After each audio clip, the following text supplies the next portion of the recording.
Hey everyone, good morning. Hope you're having a great Sunday morning. Let us talk about some cruise news today. I forgot to bring in something to drink, so I may need to run out and get something to drink if I start coughing or anything. But anyway, let's get into some cruise news today. Good morning, Fred and Lisa. Hope you're having a wonderful Sunday morning. Hello to Myers fam. How are you guys doing today? Tara's here. Hi, Tara. How are you today? Katie Myers. Hi, Katie. How you doing? Hope you're having a wonderful Sunday morning. So yeah, let's get into a little bit of cruise news for today. We got a lot of stuff going on. We talked about some stuff on Wednesday. I'm going to reiterate a few things that we talked about on Wednesday. Just get into them a little bit more. MSC World America has announced their World America harbor spaces, which is really cool. On World America, they're going to have an aquatic park, an aqua park, Sunday morning. It's going to have slides. It's going to have a 90-degree vertical drop slide and a virtual reality raft slide, which sounds really cool. I'm hoping to see more information about World America as it comes through. Again, I am hypothetically, I'm going to be on one of the inaugurals to check out that ship. So we'll see about that. They have the jaw drop, which is the dry slide, which was supposed to be the longest one at sea, but Utopia said, hold my beer, and they made theirs longer to win that battle. They will have a rock climbing wall. They're going to have a ropes course, a lighthouse that's themed as from MSC Ocean Key. They're going to have little grab-and-go food areas, along with some family areas, and of course the cliffhanger, which is that little swing that goes over the side of the ship. All in all, sounds amazing. I really am excited for World America. I know Meg was on World Europa, but we didn't get a lot of video from that.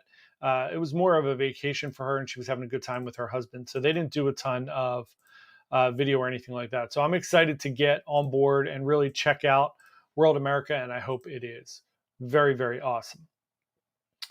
So we got Mike here. Mike said, hey, everyone, any itineraries out of New York City today being diverted? Not yet. I haven't heard anything. I have some people leaving today and some that left yesterday out of the area. And I was on Symphony on Friday. We were doing just like a meeting and a tour. AJ and I were on Symphony on Friday. They were not planning on diverting. They're going to Florida and the Bahamas, but everything's can change in a heartbeat. So who knows? But as of right now, I have not heard of any itinerary changes. We're going to talk about some things in the cruise news of some Florida changes, but nothing yet. It all depends. It all depends where things go and how quickly it passes through. They're going to get some rain for sure. Everyone leaving this week is going to get a lot of rain. Carrie Ann, good morning. Hope you are doing well. You guys are having a nice weekend. Good morning, Ryan. How are you today? Kim is here, finally made it on time. It's all good, Kim. You are welcome to come anytime you like. Everybody can watch the replays. It's all good. Next bit of cruise news, Serenade of the Seas, the TikTok famous world cruise ship is heading to Latin America for fall of 2025. So that's going to head down there in October of 2025, which is really nice. If you enjoy small ships and you want to see more of Latin America, that is a great opportunity for you to do so. I think around this time, October of 2024, we should hear more about the Discovery class. We will, of course, ping Matt from Royal Caribbean Blog, who's going to be on our live stream on Wednesday.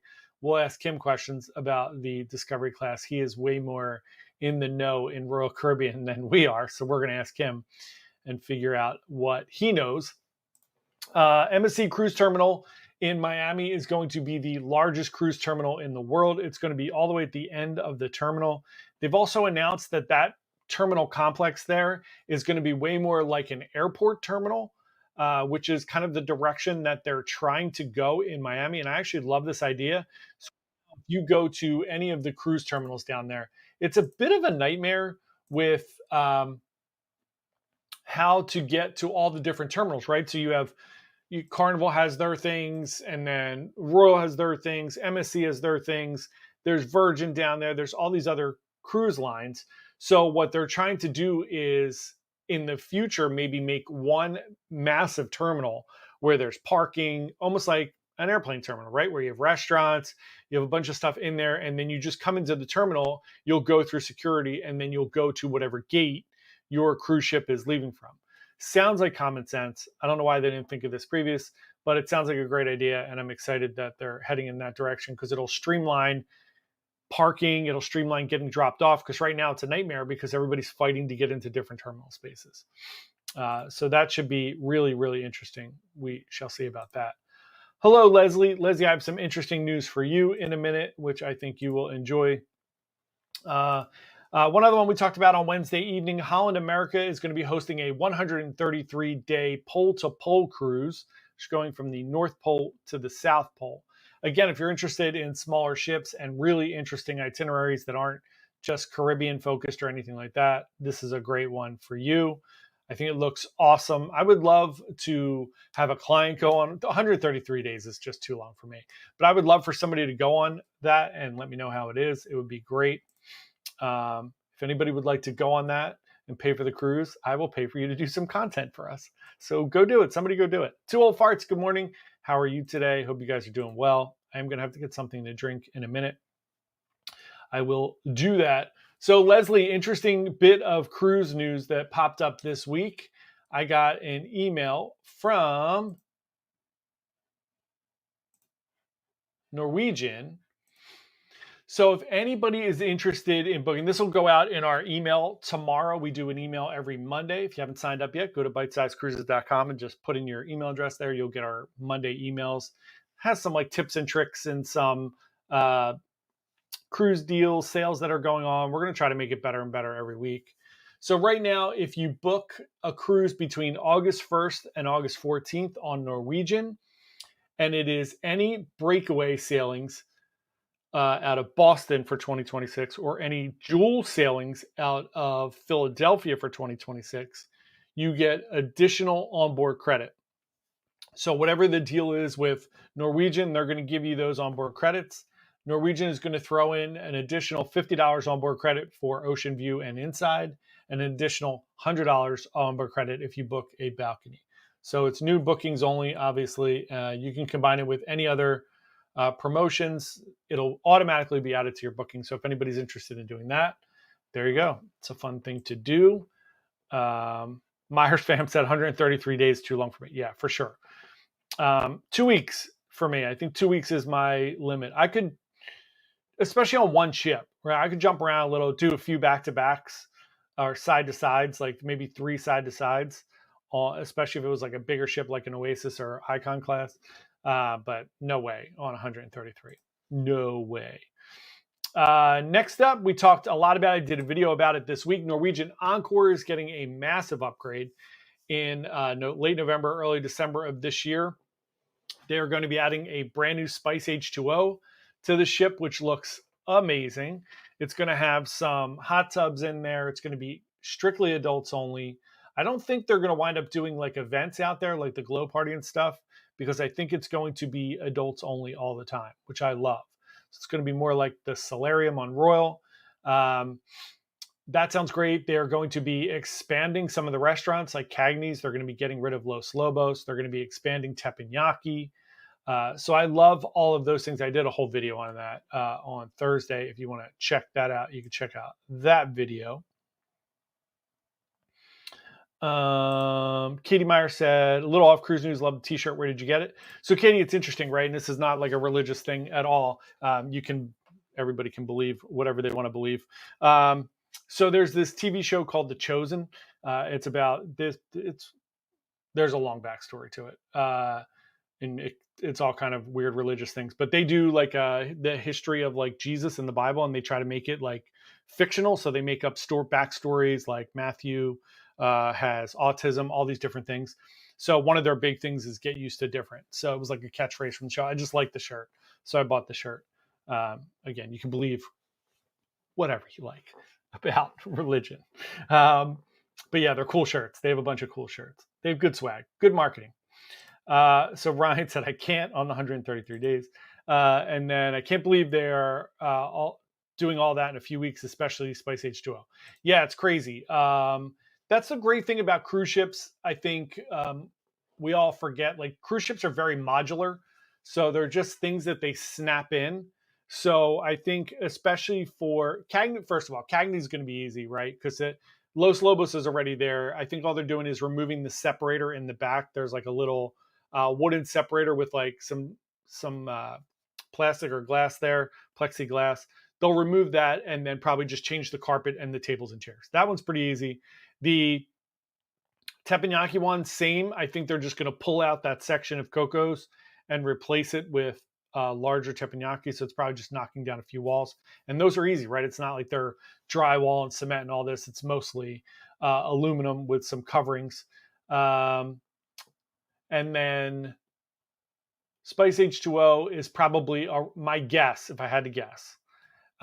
It's probably already being built and they're just going to slide it in and then fill the hot tub. That's what I think. I mean, because most of what they do on these cruise ships is very like snap in and then weld it in and it's plug and play. So it is amazing that they're able to do things like that in 2 weeks, especially even the part with the observation lounge, right? They're getting rid of half, not really half, but like a third of the observation lounge on the starboard side. So that's easy too, right? They just like rip that down and then they just snap in those additional balcony cabins. So it's pretty cool. Kim said, when would you recommend booking a tour through the cruise line versus doing your own thing? So, I mean, you could, they're all the same. So the reason I generally don't book and I book a lot of things through the cruise line. Like if I do like the Gosling's rum tour or anything like that, I just book it through the cruise line, right? Those are easy. If I'm on Norwegian and there's something I like and it's, cheaper and I know I get a $50 excursion credit, no brainer, right? I'm going to book it through the cruise line. When I don't book through the cruise line, which is a lot these days as well, it's when I want to be in a smaller group. So a lot of times, if you're on an excursion through the cruise line, you're going to have 40 or 50 people. And then God forbid you get wrapped up into a group that has a bunch of little kids or even like a bunch of people that just don't care. What happens is if you're making multiple stops at different places, sometimes people get off and everybody's like, hey, you have to be back on the bus in 30 minutes.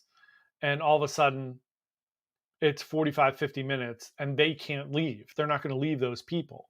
So then you wind up stuck there and then you have to miss a spot or miss something else. You have 40 or 50 people. On the other ones, like we use Viator and things like that, it's 10 to 12 people. And those people will, they're going to fall in line pretty quickly because if 8 people are there and you're waiting for 2 people, you're going to get pissed at those people every time. So it just works out a little bit easier when you do that.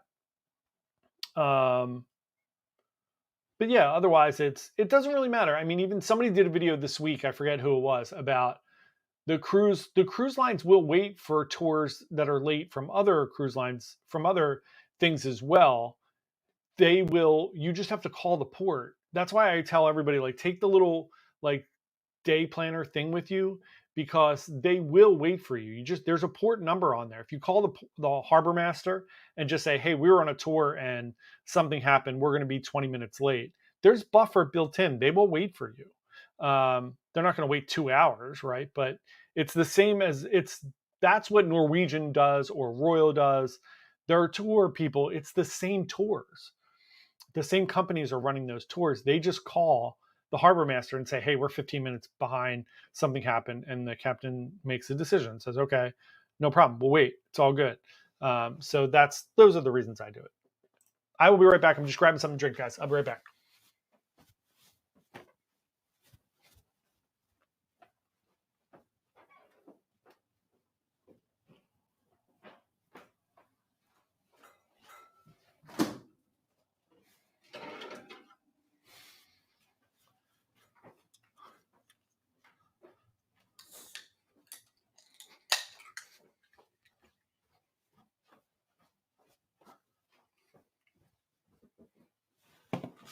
Sorry, everyone, I was dying.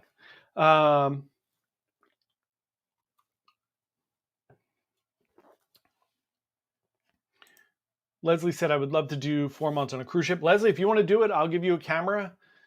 You can go check it out, check everything out for us, and I will pay you to do some content. Yeah, Leslie does a month now, back to back to back to back. It's awesome. Myers fam said, from my understanding, NCL's free at sea Wi-Fi is 150 minutes. The premium Wi-Fi is unlimited. Can you do a cost comparison for? Did you mean a 12-day cruise? So yeah, the free at sea, if you're in a balcony, if you're in an inside cabin or ocean view, I think it's 120 minutes, which is basically like, why bother? The balcony is 150 minutes. That is correct. And then if you upgrade to free at sea plus, it's unlimited, or the premium Wi-Fi, which is, I'll tell you how much it is right now. Their pricing is fixed. It's not like Royal Caribbean where it's supply and demand, where it vacillates at all. But let me look at what it is right now.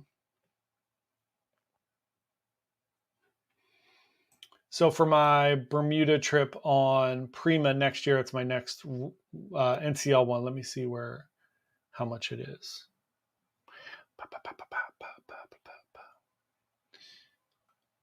Free at Sea Plus is $294 additional.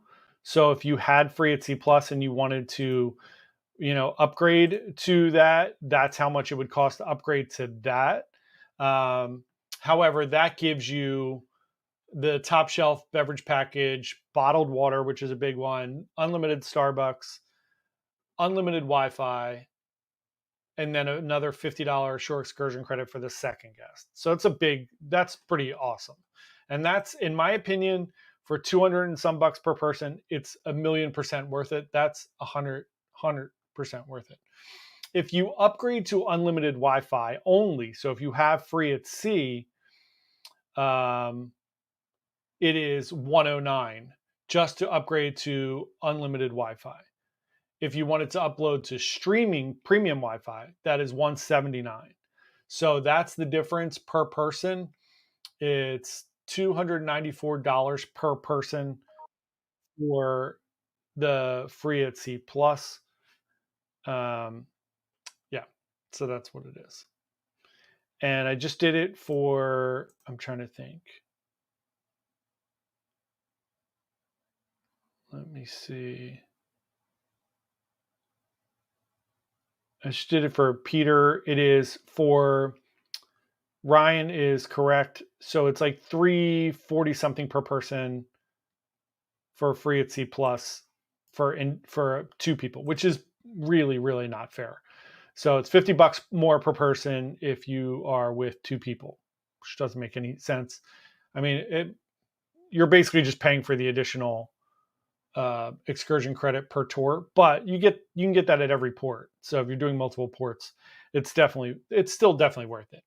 To me, free at sea and free at sea plus are definitely worth doing if you drink bottled water, if you drink I don't drink alcohol for the most part. I'll drink one cocktail a day, maybe two if I have a glass of wine at dinner or something like that. So I'm not really taking advantage of the alcohol part of it, but I do drink Starbucks. I'll drink lattes and stuff on a cruise ship. I generally don't do that in real life. I just drink black coffee. But if I'm on a cruise ship, I'll go ham a little and drink some of that. And the additional specialty dining for me is worth it. So overall, I think it's a good value to do that. But you could just do the premium Wi-Fi if you wanted to. Ryan said, you've inspired me to take the Latitudes behind the scenes tour, but they're always at like 8 a.m. That is correct. They're at like 8:30 in the morning. Sometimes they're at 9. So yeah, you do have to grin and bear to get up. I'm up early, so it's perfect for me. I love doing that. I am an early riser. Myers fam said they are going to do that on their next cruise. Definitely do it. It's worth it. It's really, really fun. Considering it's free, and like I just booked on my Symphony, the behind the scenes tour, and it's $160 per person. So definitely worth it for free. Let's get back to some cruise news. So cruise news for this week about the storm. Margaritaville Islander is staying at sea an extra day, and it canceled its next sailing to prevent any drama from the weather that is hitting today-ish. And then another one, Carnival Elation, decided to end a little bit early. They decided to end their cruise this morning, which is a day early, and then extend the next cruise from a 5-day to a 6-day. So on one side, people are getting jilted a day. On the next cruise, they're getting a free bonus day. It was just the best thing that they could do for people. I know everyone, I'm sure, will be up in arms about it. But look, your safety is more important than anything else. So those things are definitely, I try to always be like very reasonable about changes in cruise schedule due to things like that. Couple more cruise news things. The Disney Treasure has floated out. That's a huge step for that ship. At some point, I really need to get on a Disney cruise. They're just so expensive. It's so difficult. There's like 3 or 4 day cruises that are like $2,000, $3,000. I just can't justify it at the moment. But at some point, I will get on a Disney cruise. We'll make that happen. And then one other thing, Royals $137 million investment in Alaska. It's being called the Port of Tomorrow. It's really fascinating. It's a new cruise facility in Seward. It's going to be the largest port in Alaska in the cruise industry. It's a double berth, so 2 ships can dock there side by side. It looks amazing, the imagery of it. And let's see what it says. The Alaska Railroad is going to purchase the cruise port, and then it'll lease it out to Royal Caribbean Group, which is really, really interesting. And this is going to be for the Quantum class ships, which is going to be a real change of pace. That those will be the largest ships that will be sailing actually inside passage in Alaska, because none of the other ports can accommodate ships that size. There are opinions on both sides of this issue, I'm sure, where I think that it's nice that only small ships kind of can go through the passage there. So I don't love the fact that large ships are going there. I think there should be spots where it's only small ships, but it's great, I guess, if you want to go on a Quantum class ship in Alaska. It'll be something for you to do, which is awesome. Couple comments here. Ryan said, how was your symphony visit? Hope you had lunch. Yeah, so hold on. Ryan, thanks so much for bringing this up. So if anybody is going on Symphony in the next couple months, which I'll be on twice in September and October, I know Tara will be on Symphony with me. Also, one other person canceled the group cruise after final payment. After I said that we had a bunch of cancellations, they said, well, if people canceled, then we don't want to go. So thanks for that. So the Symphony was awesome. The ship looks beautiful. Everything was really nice. First of all, it was disgusting outside. It was like hot soup outside yesterday. So AJ and I, by the time we got to the port, we were outside for like maybe 20 minutes at 9:30 a.m. My shirt was like soaked already. And then we did a tour of the whole ship. I walked like 23,000 steps yesterday, but it was awesome. So we had lunch in the Solarium Bistro, which is, if you get on a Oasis class ship, everyone is at the buffet on day one, right? So I talked about this in like my embarkation day tips. Don't go to the buffet. Just don't do it. Go to a specialty dining restaurant, go to anywhere else. Go to, jump in line early at Sorrento's, grab some pizza, grab something grab and go from the Park Cafe, which is lovely. We had lunch at the Solarium Bistro, and it was amazing. So you can go there. And it wasn't crowded. It opens at like 11:30 on embarkation day. It was very reasonable. We had like 20 some people on the tour, and we all sat down together. So that goes to show you how crowded it was. They had lobster tails at the Solarium Bistro on embarkation day. Shrimp cocktail, lobster tails, mussels, scallops, everything you can imagine. It was incredible. And from what I've heard, it's been that way for a few months, and it's going to continue that way for a few months of them having lobster on day one.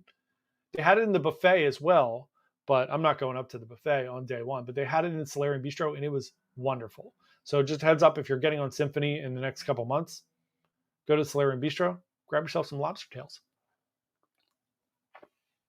I think they'll give you one, maybe two if you're lucky, but you're in the buffet. Just grab one lobster tail. Be thankful. Hope said, looking hard at Disney Treasure, hoping for a 4-day cruise. Yeah, Disney Treasure looks amazing. So I've been looking as well. It's just too expensive. Hope said the Jade needs to be retired. Just saying. Is it really bad, Hope? I haven't been on the Jade. I've never been on the Jade. I like other ships in that class, but I have not been on the Jade. It's one of like I think there's three, maybe two or three Norwegian ships that I haven't been on.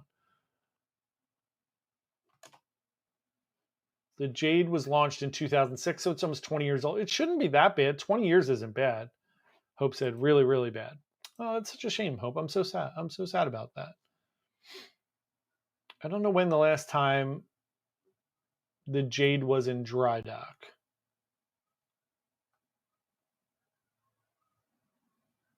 Trying to figure that out. They should be in dry dock every 5 years.